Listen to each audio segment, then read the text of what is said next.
eedeymihi loo soo jeediyay waxa kamid ah inay meeshaasi ay ku tacadiyaan dadka ciidan isku ah qabiil qura ciidamada new police-ku waa ciidamo amniga dawlad deegaanka Soomaalida Itoobiya ka shaqeeya oo ka kooban dhammaan Soomaalida dawlad deegaanka Itoobiya oo aan reer qura ahayn in si gaar loo target gareeyana nalama haboona arrinta ah in dadka halka nabadgeliyadooda la dhibaateeyo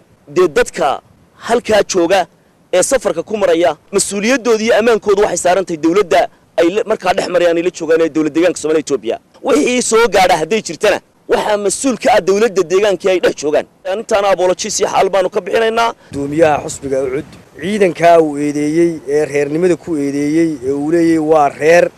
wax alaaliye wax dhibaato ah oo joogto oo warka aan ku ognahayna aanay jirin war saxaafadeedka runtii ka soo yeedhay xusbiga ucud dibta uu sheegay ee uu yiri waa lagu dhibaateeyaa inaanay ahayn mid ay wax ka jiraan dadka degan dawladda deegaanka Soomaalida Itoobiya iyo kuwa halkan degan labadaba madax dhaqameedkoodii baan eedda uu gudoomiyaha xusbiga ucud soo jeediyay dadka